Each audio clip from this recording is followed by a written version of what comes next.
नमस्कार दोस्तों, स्वागत है आप लोगों का अभ्यास सीरीज़ में all subject revision through PYQs and MCQs। हम अभ्यास सीरीज़ में सभी सब्जेक्ट्स का रिवीजन करेंगे थ्रू MCQs। देखिए, इसमें जो सबसे पहला सब्जेक्ट है वो इंडियन पॉलिटी है और इंडियन पॉलिटी हम चैप्टर 13 ऑलरेडी कंप्लीट कर चुके हैं। आज हम चैप्टर 14 कंप्लीट करेंगे जिसका नाम है AGI एंड कैग। अब देखिए, अब सबसे पहले पढ़ते हैं अटॉर्नी जनरल ऑफ इंडिया। जो पार्ट फिफ्थ है उसमें यूनियन गवर्नमेंट है। यूनियन गवर्नमेंट किस पार्ट में? Part fifth. जो पार्ट फिफ्थ के अंदर टोटल चैप्टर्स हैं हमारे 5। टोटल चैप्टर्स कितने हैं? 5। तो चैप्टर फर्स्ट है उसके अंदर यूनियन एग्जीक्यूटिव दे रखा है। यूनियन एग्जीक्यूटिव दे रखा है। अच्छा, और यूनियन एग्जीक्यूटिव के अंदर 5 लोग आते हैं। पहले president 52, vice president 63, council of ministers plus PM। Article कौन से 74 एंड 75। और लास्ट में कौन आते हैं? AGI, attorney general of India. Article इनका है 76। यहाँ से क्वेश्चन पूछे जाते हैं कि यूनियन एग्जीक्यूटिव में कौन कौन आते हैं। ध्यान रखना, president, vice president, council of minister and the PM and AGI। मैं इसका वीडियो बना चुका हूँ, इसका भी कवर कर चुका हूँ और काउंसिल ऑफ मिनिस्टर को भी कवर कर चुका हूँ। आज हम कवर करेंगे AGI को। तो देखिए, आर्टिकल 76 क्या कहता है कि एक अटॉर्नी जनरल ऑफ इंडिया होंगे। ठीक है, ये हमारे फर्स्ट और हाईएस्ट लॉ ऑफिसर होंगे। अटॉर्नी जनरल ऑफ इंडिया हमारे first and highest law officer होंगे and give legal advices to the central government. और क्या क्या देंगे? लीगल एडवाइसेस देंगे। किसको? सेंट्रल गवर्नमेंट को। क्वेश्चन यहाँ से पूछा जाता है कि attorney general of India legal advice किसको देते हैं? प्रेसिडेंट को, वाइस प्रेसिडेंट को, या फिर पार्लियामेंट को, या फिर सेंट्रल गवर्नमेंट को। ध्यान रखना, सेंट्रल गवर्नमेंट लिखा हुआ है। अच्छा, इनको अपॉइंट कौन करता है? अपॉइंट किया जाता है इनको प्रेसिडेंट के द्वारा। ठीक है, देखो, hold office during the pleasure of president. Hold office during the pleasure of president. देखो, जो डॉक्ट्रिन ऑफ प्लेजर है वो हमारे आर्टिकल 310 में है। मैं आपको पहले बता चुका हूँ कि जो डॉक्ट्रिन ऑफ प्लेजर है वो हमारे आर्टिकल 310 के अंदर मेंशन है। प्लेजर ऑफ प्रेसिडेंट, इसका मतलब क्या हुआ? इसका मतलब यह है कि प्रेसिडेंट किसी भी टाइम पे AGI को निकाल सकते हैं ऑफिस से। ठीक है, अब तो क्वालिफिकेशंस क्या चाहिए? क्वालिफिकेशंस, सबसे पहली क्वालिफिकेशन कि वो इंडियन होने चाहिए, इंडियन सिटीजनशिप या इंडियन होने चाहिए। अब देखो, पहली कंडीशन, 2 कंडीशन, इसमें से 3 है। 2 कंडीशन मतलब जो सेकंड कंडीशन है उसकी 3 कैटेगरी है, उसमें से कोई भी एक। अब देखो, मैं हूँ, ठीक, मैं हूँ और मैं हाई कोर्ट का जज हूँ। कितने साल का हूँ? मतलब 5 साल तक मैंने हाई कोर्ट के अंदर जज रहा हूँ। ठीक है, मेरा एक और दोस्त है जो कि हाई कोर्ट में एडवोकेट है। वो एडवोकेट कितने साल तक रह चुका है? 10 साल। ठीक है, और एक और व्यक्ति है जो प्रेसिडेंट की नज़र में इमिनेंट जूरिस्ट है, मतलब बहुत ही बड़ा जूरिस्ट है। ठीक है, अब प्रेसिडेंट हम तीनों में से किसको अटॉर्नी जनरल ऑफ इंडिया मतलब किसको AGI बनाएगा? तो आंसर है तीनों में से किसी एक को। तो क्वालिफिकेशन क्या क्या होनी चाहिए कि कोई भी ऐसा व्यक्ति जो जज हो हाई कोर्ट का, कितने साल के लिए? 5 साल तो मिनिमम होने चाहिए। दूसरा, हाई कोर्ट के अंदर एडवोकेट होना चाहिए, कितने साल के लिए? 10 साल तक। और यहाँ फिर कोई भी इमिनेंट जूरिस्ट, किसकी नज़र में? प्रेसिडेंट की नज़र में। अपॉइंटेड कौन करता है? प्रेसिडेंट। ठीक है, क्वालिफिकेशन समझ में आ गई। और यही क्वालिफिकेशन हमारी किसकी होती है? जज ऑफ सुप्रीम कोर्ट। ध्यान रखना, सुप्रीम कोर्ट के जज को बनने के लिए भी 3 कंडीशंस होती हैं। 3 कंडीशन यही है, और किसी एक मतलब इन तीनों में से कोई एक होनी चाहिए। क्या क्या बोला था? हाई कोर्ट का जज कितने साल के लिए? 5 साल के लिए। हाई कोर्ट के एडवोकेट कितने साल के लिए? 10 साल के लिए। यहाँ एक इमिनेंट जूरिस्ट। ठीक है, जब आपको सुप्रीम कोर्ट हाई कोर्ट पढ़ाएंगे, जब उसमें जजेस के बारे में सब कुछ बताएंगे, कैसे अपॉइंट किए जाते हैं, कैसे ट्रांसफ़र किए जाते हैं, क्वेश्चन पूछे जाते हैं यहाँ से। अब आता है रिजिग्नेशन। अपना रिजिग्नेशन किसको देंगे? प्रेसिडेंट को। ध्यान रखना, attorney general of India resignation किसको देंगे? रिजाइन लेटर किसको देंगे? प्रेसिडेंट को। Term, procedure and the removal ground and remuneration not mention in the constitution. ध्यान रखना, कॉन्स्टिट्यूशन के अंदर टर्म नहीं दे बता रखा, न प्रोसीजर बता रखा कि किस तरीके से उनको निकाला जाएगा या किस ग्राउंड पे उनको निकाला जाएगा, न उनकी सैलरी बता रखी कॉन्स्टिट्यूशन के अंदर। ठीक, अब देखिए, जो सैलरी होती है, जो रेम्यूनरेशन होता है, उसको डिटरमाइन किया जाता है प्रेसिडेंट के द्वारा। डिटरमाइन किसके द्वारा किया जाता है? प्रेसिडेंट के द्वारा। अच्छा, इनको जो कौन सा प्रोसीजर और कौन सा रिमूवल ग्राउंड, देखो, जो रिमूवल ग्राउंड और जो प्रोसीजर है वो हमारे सेम है जज ऑफ सुप्रीम कोर्ट का। जो सुप्रीम कोर्ट के सुप्रीम कोर्ट के जजेस को जिस बेसिस पे, जिस ग्राउंड पे निकाला जाएगा, जिस बेसिस पे, जिस ग्राउंड पे रिमूव किया जाएगा और कौन सी प्रोसीजर यूज़ की जाएगी, वो सेम है हमारे एजीआई के लिए। ठीक है, अब देखो कौन से दो ग्राउंड से निकल सकते हैं, कौन, सुप्रीम कोर्ट के जजेस, और यही सेम ग्राउंड किसके लिए मान्य होते हैं, किसके लिए अप्लाई होता है, एजीआई के लिए। कौन सा, proved misbehaviour and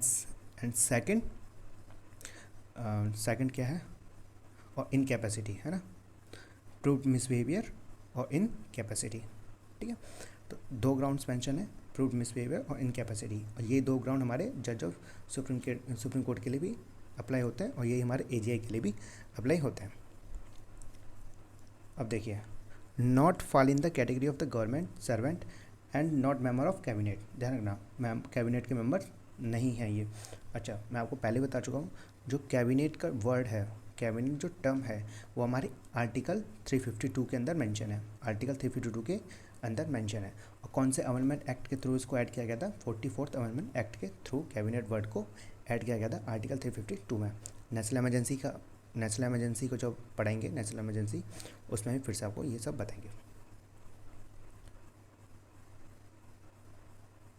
next point का कहता है not debarred from the private legal practice, मतलब प्राइवेट लीगल प्रैक्टिस कर सकते हैं ना। Solicitor general of India and additional solicitor general of India. देखो, जो सॉलिसिटर जनरल ऑफ इंडिया और additional solicitor general of India की जो ऑफिस है या पोस्ट है, वो हमारी कॉन्स्टिट्यूशन के अंदर नहीं है, लेकिन ये दोनों सॉलिसिटर जनरल ऑफ इंडिया और additional solicitor general of India वो असिस्ट करते हैं, सहायता करते हैं हमको, किसको, एजीआई को। ठीक है, और has a right to audience in all the courts, सभी कोर्ट्स के अंदर ऑडियंस मतलब सुनने का अधिकार है। ठीक है, पार्टिसिपेट कर सकते हैं। और क्या है, नेक्स्ट पॉइंट क्या है, has a right to speak and part of the proceeding of the both house of the parliament and to be member any parliament committee but cannot vote. Question यहाँ से पूछा जाता है। ठीक है, देखो, राज्यसभा या लोकसभा की प्रोसीडिंग चल रही होगी तो उसमें पार्टिसिपेट कर सकते हैं और उसमें कुछ स्पीक भी कर सकते हैं, बोल भी सकते हैं। ठीक है, लेकिन कैनॉट वोट करने का अधिकार नहीं होगा एजीआई को। नेक्स्ट पॉइंट क्या कहता है, enjoy all the privileges and immunities that are available to the members of the parliament. जो पार्लियामेंट के मेंबर्स को जितने भी प्रिविलेजेस मिलते हैं या इम्यूनिटीज़ मिलती हैं, वो हमारे एजीआई को भी मिलती हैं। तो वो जो फर्स्ट एजीआई थे वो थे एमसी सेतलबद्ध थे। ठीक है, क्वेश्चन पूछा जाता है कि फर्स्ट एजीआई कौन थे, MC Setalvad. The advocate general of state, article 165, जो लीगल एडवाइस देते हैं स्टेट गवर्नमेंट को। यूनियन गवर्नमेंट को कौन देते हैं legal advice, AGI, attorney general of India, और स्टेट गवर्नमेंट को कौन देते हैं, हमारे एडवोकेट जनरल ऑफ स्टेट। ठीक, स्टेट गवर्नमेंट को legal advice advocate general of state. अब आते हैं हमारे कैग।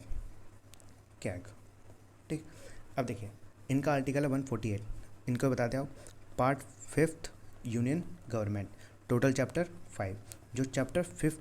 जो चैप्टर 5 है वो हमारे कैग के साथ डील करते हैं। ध्यान रखना, पार्ट 5 यूनियन गवर्नमेंट, पार्ट 5 के चैप्टर 5 में कैग है।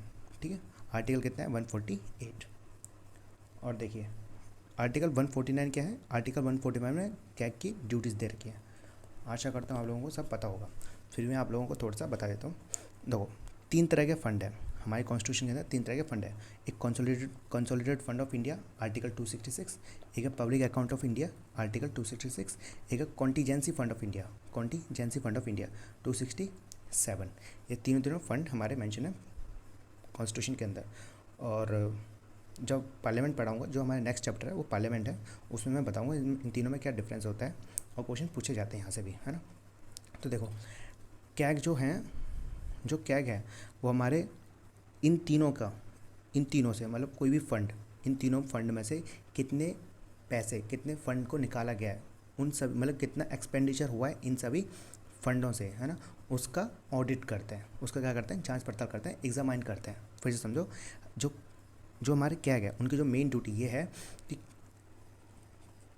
कंसोलिडेटेड फंड ऑफ इंडिया और consolidated fund of states, public account of India और पब्लिक अकाउंट ऑफ स्टेट्स, और कॉन्टीजेंसी फंड ऑफ इंडिया और कॉन्टीजेंसी फंड ऑफ स्टेट। ठीक है, इन तीनों को क्या करते हैं, ऑडिट करते हैं कि कितना एक्सपेंडिचर हुआ है, कितना फंड निकाला गया है। ठीक है। तो इन सभी का क्या करते हैं, ऑडिट करते हैं। ये हमारे आर्टिकल 149 ड्यूटीज़ में है। ये तो मतलब और भी कई सारी ड्यूटीज़ हैं, वो आपने पढ़ा होगा अच्छी तरह से, है ना। अब देखिए, head of the Indian audit and account department, question यहाँ से पूछा जाता है कि इंडियन ऑडिट और अकाउंट डिपार्टमेंट के हेड कौन है, ध्यान रखना क्या है। The guardian of the public purse, guardian of the public purse पूछा जाता है क्वेश्चन कि पब्लिक पर्स के गार्जियन कौन है, ध्यान रखना क्या है। And the control the entire finance minister, entire finance minister of the country, मतलब एंटायर फाइनेंस मिनिस्टर मतलब सेंट्रल के भी और स्टेट गवर्नमेंट के भी, ठीक है। कंट्री, पूरा कंट्री तो मतलब स्टेट गवर्नमेंट के भी और सेंट्रल गवर्नमेंट के भी, स्टेट गवर्नमेंट दोनों के। Act as a guide friend and the philosophy of the public account committee, act as a guide friend and philosophy, question पूछा जाता है कि पब्लिक अकाउंट कमेटी का गाइड फ्रेंड और फिलॉसफर कौन है, क्या है, ठीक है। क्योंकि देखो, जो भी मतलब आर्टिकल 155 में प्रेसिडेंट अपने कैग प्रेसिडेंट को रिपोर्ट देता है, 3 रिपोर्ट देता है कैग, ठीक है। कौन सी, audit report on appropriation account, finance account and public undertaking. 3 CAG जो होते हैं 3 ऑडिट रिपोर्ट सबमिट करते हैं हमारी प्रेसिडेंट को और गवर्नर को। कौन सी, audit report on appropriation account, audit report on finance account and audit report on public undertaking. पहले किसके पास प्रेजेंट करेंगे, प्रेसिडेंट के पास, और प्रेसिडेंट किसके पास सबमिट करेंगे, पार्लियामेंट के पास। और पार्लियामेंट की फाइनेंस कमेटी, जो फाइनेंस कमेटी है, 3 कमेटी हैं, तो उसमें से पब्लिक अकाउंट कमेटी को भेजेंगे अकाउंट को चेक करने के लिए, एग्जामाइन करने के लिए। इसलिए हमारा गाइड फ्रेंड और फिलॉसफर कहा जाता है, ठीक है। पहले किसको भेजेंगे, जो कैग होंगे अपनी रिपोर्ट सबमिट करेंगे प्रेसिडेंट को, फिर प्रेसिडेंट सबमिट करेंगे पार्लियामेंट को, और पार्लियामेंट रेफर करेगी उन रिपोर्ट्स को पब्लिक अकाउंट कमेटी में, ठीक है। पार्लियामेंट के अंदर पब्लिक अकाउंट कमेटी 3 तरह की कमेटी होती है, public account committee, estimate committee and committee on public undertaking. ये सारे आपको कमेटीज़ कवर की जाएंगी, बहुत अच्छी तरह से कवर की जाएंगी, लेकिन पार्लियामेंट्री वाले चैप्टर में। अगर आप लोगों को अच्छी लगती है वीडियो तो सब्सक्राइब कर दीजिए, ताकि जब भी मैं ये वीडियो डालूँ तो आप लोगों को पता चल जाए, नोटिफिकेशन आ जाए। और देखो, आपके सपोर्ट की तो ज़रूरत है, ठीक है। अभी थोड़ा मतलब चैनल को अभी सपोर्ट की ज़रूरत है आपको, ठीक है। अपॉइंटेड बाय द प्रेसिडेंट, देखो, by the warrant under his hand and seal, by the warrant under his hand and seal. इसका मतलब क्या है कि जो अपॉइंटमेंट लेटर होगा उस पर सिग्नेचर होंगे प्रेसिडेंट के, ध्यान रखना, warrant under his hand and seal, ठीक है। और जो भी अपने फंक्शंस करेगा वो ओनली प्रेसिडेंट के लिए करेगा और किसी के लिए नहीं करेंगे, इसका मतलब ये होता है warrant under his hand and seal, ठीक है। अब क्वेश्चन पता है कैसे पूछा जाता है कि जो appointed by the president and hold the office during the pleasure of president, ध्यान रखना, प्लेजर ऑफ प्रेसिडेंट नहीं, बल्कि warrant under his hand seal. तो टर्म कितने, 6 ईयर्स, टर्म कितने, 6 ईयर, और up to age of 65, whichever is earlier, ठीक। अब एक चीज़ और बताओ, जो टर्म 6 ईयर है वो किस किस के लिए है, और कौन से ऐसे ऑफिसर्स हैं जिनकी टर्म 6 ईयर है, आपको बता दूं। एक तो खुद हो गए कैग, एक हो गए यूपीएससी वाले, यूपीएससी जो चेयरमैन होते हैं उनकी भी टर्म कितने होते हैं, 6 ईयर्स, और एसपीएससी, है ना, मतलब स्टेट पब्लिक सर्विस कमीशन की भी जो टर्म होते हैं, जो चेयरमैन होते हैं उनके कितने साल के लिए होते हैं, वो 6 ईयर्स के लिए होते हैं। और एक और होता है इलेक्शन कमिश्नर, जो इलेक्शन कमिश्नर होते हैं उनकी टर्म भी कितनी होती है, 6 ईयर होती है, अप टू एज ऑफ 65, ठीक है, विच एवर इज अर्लियर, जो पहला आएगा वही। अब देखो, जो अपने रिकग्निशन देंगे वो किसको देंगे, प्रेसिडेंट को, अपने रिजाइनेशन लेटर किसको देंगे, प्रेसिडेंट को। और remove on the same ground and in same manner as a जज ऑफ सुप्रीम कोर्ट, कैसे, कौन से ग्राउंड, प्रूव्ड मिसबिहेवियर और इनकैपेबल, ठीक है। और कौन से मैनर में, देखो जब मैं सुप्रीम कोर्ट पढ़ाऊँगा तो उसमें बताऊँगा जजेस को कैसे निकाला जाता है। और एक एक्ट आया था, जज इंक्वायरी एक्ट, उससे जो प्रोसीजर होती है उसको रेगुलेट किया जाता है, मतलब उसमें प्रोसीजर दे रखी थी किस तरीके से रिमूव किया जा सकता है जजेस को। जब सुप्रीम कोर्ट वाला चैप्टर पढ़ाएंगे उसमें बहुत डिटेल में पढ़ेंगे। अब देखिए, जी मैं बता चुका हूँ कि समर 3 audit reports to the president and governor, audit report on the appropriation account, finance account and public undertaking, article 151। अब देखिए, आफ्टर रिटायरमेंट होने के बाद ही can not hold any government office, question यहाँ से पूछा जाता है, आफ्टर रिटायरमेंट ही can not hold any government office, retirement होने के बाद वो किसी भी गवर्नमेंट ऑफिस का होल्ड नहीं कर सकते, किसी भी गवर्नमेंट ऑफिसर नहीं बन सकते। फिर फर्स्ट कैग कौन है, वी नरहरि रॉय, ठीक। अब देखिए, हम करते हैं questions. Who advise the government of India on legal matters? मैंने आपको बता चुका है लीगल एडवाइस कौन? Attorney general of India. अगर हमारा यहाँ पर हु एडवाइज द गवर्नमेंट की जगह पे है ना, सॉरी, गवर्नमेंट ऑफ इंडिया की जगह पे स्टेट गवर्नमेंट होता तो कौन होता? Advocate general of state. Article कौन सा है? 165। Second, who among the following hold his or her office during the pleasure of president? कौन करते हैं बताइए? Attorney general of India. क्योंकि स्पीकर के, जो स्पीकर के इलेक्शंस होते हैं, चीफ इलेक्शन कमिश्नर्स को किया जाता है, ठीक है, होल्ड किया जाता है। और कैग के भी क्या होते हैं? ड्यूरिंग प्लेजर ऑफ प्रेसिडेंट नहीं, कौन सा होता है जो मैंने बताया था आपका सील वाला वो, ठीक है। तो attorney general of India. Question number third, who is the attorney general of India appointed? कौन करता है अपॉइंटेड? बता चुका आपको, प्रेसिडेंट।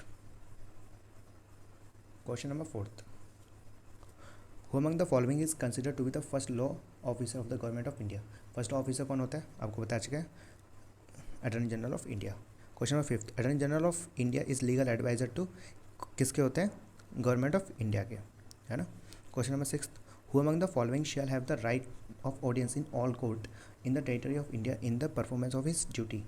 बता चुका हूँ आर्टिकल 149 में, है ना। तो सॉरी 159 में नहीं, ये तो हमारा उसका है, ये हमारा अटर्नी वो है, अटर्नी जनरल, ठीक है, परफॉर्म कर सकते हैं, माफ़ कीजिएगा, अटर्नी जनरल, ठीक। तो आर्टिकल्स घूम रहे हैं दिमाग में अंदर, कोई बात नहीं। Question number 7, consider the following statement about the attorney general of India, ठीक है। He is appointed by the president of India, बिल्कुल सही है। He must have the same qualification as required for the जजेस ऑफ द सुप्रीम कोर्ट। आपको मैं बता चुका हूँ कि सेम क्वालिफिकेशन होनी चाहिए। कौन सी? कि हाई कोर्ट के अंदर जज कितने साल के लिए? 5 साल के लिए। हाई कोर्ट के अंदर एडवोकेट कितने साल के लिए? 10 साल के लिए। और यहाँ फिर एमिनिस्ट ज्यूरिस्ट, इनमें से कोई एक, यहाँ पे ये क्वालिफिकेशन हो, यहाँ पे ये हो, या एमिनिस्ट ज्यूरिस्ट हो, ठीक है। और देखो, he must be the member either house of the parliament, नहीं ऐसा कुछ है नहीं, ठीक है। He can be remove by the impeachment by the parliament, नहीं। एक बात ध्यान रखना, जो इम्पीचमेंट प्रोसीजर है वो ओनली किसके लिए यूज़ किया जाता है? प्रेसिडेंट के लिए। आर्टिकल कौन सा है? आर्टिकल 61। कहाँ से लिया है? यूएसए से, ठीक। Question number 8, who can attend their house of the parliament without being member? कौन सा है? अटॉर्नी जनरल ऑफ इंडिया, ठीक है। किसी भी मतलब न राज्यसभा के मेंबर होते हैं न लोकसभा के मेंबर होते हैं, फिर भी वो किसी भी प्रोसीडिंग के अंदर पार्टिसिपेट कर सकते हैं और उनको बोलने का अधिकार भी होता है, लेकिन वोट नहीं कर सकते, ध्यान रखना, वोट करने का अधिकार नहीं है। Question number 9, which officer of the government of India has a right to take part in the proceeding of the parliament of India even through he is not a member? अभी बताया था, attorney general of India. Who among the following has a right to speak and otherwise take part in the proceeding of either house of the parliament and to be the member of any parliamentary committee but is not entitled to vote? Vote देने का अधिकार नहीं होता किसको? वही जो मैंने अभी बताया था, अटॉर्नी जनरल ऑफ इंडिया। मतलब देखो, वो राज्यसभा के अंदर भी जा सकते हैं और लोकसभा की प्रोसीडिंग के अंदर भी जा सकते हैं, उनको स्पीक करने का अधिकार है, लेकिन वोट करने का अधिकार नहीं है, ध्यान रखना, वोट करने का अधिकार नहीं है। Question number 11, consider the following statement, attorney general of India can take part in the proceeding of the Lok Sabha, बिल्कुल। Can be member of the committee of the Lok Sabha, बिल्कुल हो सकते हैं। स्पीक इन द लोकसभा, बिल्कुल। वोट करने का अधिकार नहीं है, वोट करने का अधिकार नहीं है। तो 1 2 3। Question number 12, solicitor general of India कौन है? लीगल एडवाइज़र है? नहीं। ये कौन होते हैं? ये हमारे सॉलिसिटर जनरल ऑफ इंडिया हमारे जो AGI होते हैं उनको असिस्ट करने के लिए होते हैं, तो लीगल एडवाइज़र ही है, ठीक है, legal adviser. Question number 13, who advise the state government on the legal matter? मैंने बताया था कौन से? एडवोकेट जनरल, ठीक है। और यूनियन गवर्नमेंट को, सेंट्रल गवर्नमेंट को अटॉर्नी जनरल ऑफ इंडिया और स्टेट गवर्नमेंट को advocate general. Question number 14, the CAG controller and auditor general of India is appointed by, किसके द्वारा अपॉइंटेड किए जाते हैं? ध्यान रखिएगा, president. Question number 15, the reports of the CAG, ठीक है, related to the account of the union are submitted first of all which of the following? तो सबसे पहले मैं बताया था, जो कैग होंगे जो अपनी रिपोर्ट पहले सबमिट किसको करेंगे? प्रेसिडेंट को। प्रेसिडेंट फिर उनके बाद किसको सबमिट करेगी? पार्लियामेंट को, ठीक है। फिर पार्लियामेंट किसको रेफर करेगी? पब्लिक अकाउंट कमेटी को, ठीक। तो किसको करेंगे? President of India. Question number 16, the office of the CAG was created, किसके तो ये तो कॉन्स्टिट्यूशन के अंदर ही मेंशन है ना, आर्टिकल 148 कॉन्स्टिट्यूशन के अंदर ही मेंशन है। Question number 17, the tenure of the CAG India is कितने साल के लिए? 6 साल के लिए। अच्छा, टेन्योर दे दिया। और किन किन के लोगों के लिए और कौन से ऑफिसर के लिए टर्म 6 ईयर्स होती है, आपको बता चुका हूँ किस किस के लिए। एक तो कैग के लिए, एक यूपीएससी, एक एसपीएससी जो चेयरमैन होते हैं उनके लिए, और एक इलेक्शन कमिश्नर। ठीक है, क्वेश्चन यहाँ से पूछा जाता है। Question number 18, which of the following is not true about the CAG? ठीक है, he is appointed by the president, बिल्कुल सही है। His salary is equal to that of the जज ऑफ सुप्रीम कोर्ट, बिल्कुल सही है। He is disqualified for any further government office after retirement, मैंने बता रखा था। अगर कैग रिटायरमेंट हो जाते हैं फिर वो कहीं पर भी गवर्नमेंट ऑफिस में फिर गवर्नमेंट ऑफिस को होल्ड नहीं कर सकते। ठीक है, गवर्नमेंट ऑफिसर नहीं बन सकते। He can be remove by the president, नहीं, प्रेसिडेंट के द्वारा रिमूव नहीं किए जाते, बल्कि इनकी जो जज है, जिस तरह से सुप्रीम कोर्ट के जजेस को निकाला जाता है, जिस तरीके से सुप्रीम कोर्ट के जजेस को निकाला जाता है उसी तरह से कैग को भी निकाला जाएगा। देखो मैं ये वाला जो प्रोसीजर है वो बिल्कुल बताऊंगा, लेकिन सुप्रीम कोर्ट वाले चैप्टर के अंदर। Question number 19, the CAG can be removed from his office like manner as, अभी बताया था मैंने, जज ऑफ सुप्रीम कोर्ट। ठीक है, question number 20, which article of the constitution prescribe the duty of the CAG? कौन से आर्टिकल में? आर्टिकल 148 तो खुद कैग के लिए, और आर्टिकल 149 हमारा किसके लिए? ड्यूटीज़ दे रखी है, कैग की ड्यूटीज़ दे रखी है। 21, CAG is friend and guide of, मैंने बता रखा था, controller auditor general of India is friend and guide friend and philosopher of public account committee. देखो एस्टिमेट कमेटी, ये एस्टिमेट कमेटी पार्लियामेंट के अंदर जो पार्लियामेंट चैप्टर पढ़ाएंगे उसमें अच्छी तरह से बताया जाएगा। जो नेक्स्ट चैप्टर आने वाला है वो पार्लियामेंट का ही आने वाला है। तो अगर आप लोगों को वीडियो अच्छी लगती है तो लाइक कर दीजिए, सब्सक्राइब कर दीजिए, ताकि आने वाली वीडियोस का आपको नोटिफिकेशन मिल जाए और आप लोग फ़ायदा उठा सकें। Question number 22, the public account committee of India parliament examine the, किसके एग्जामाइन करती है? अभी बताया था मैंने, रिपोर्ट्स ऑफ द कैग। किसके? Reports of CAG. Question number 23, which of the following is not correctly matched? Okay, fundamental duties part 4 बिल्कुल सही है। स्टेट पार्ट 6 बिल्कुल सही है। अटॉर्नी जनरल ऑफ इंडिया नहीं। पार्ट 18 नहीं। जो पार्ट 18 है वो एमरजेंसी से रिलेटेड है। किससे रिलेटेड है? एमरजेंसी से। एमरजेंसी वाला चैप्टर पढ़ाया जाएगा तो उसके अंदर सब कुछ एमरजेंसी के बारे में बताया जाएगा। ठीक है, तो किस में है? अटॉर्नी जनरल ऑफ इंडिया किस में है? पार्ट 5 के चैप्टर 1। ठीक है, अब ये कैग किस में है? कैग किस में है? कैग मैंने अभी बताया था किस में? Part 5 chapter 5। ठीक है, और एजीआई एजीआई पार्ट 5 चैप्टर 1। हाँ पापा अंदर है, और जो एजीआई वो चैप्टर 1 के अंदर है, पार्ट 5। अब देखिए, अब जो पार्ट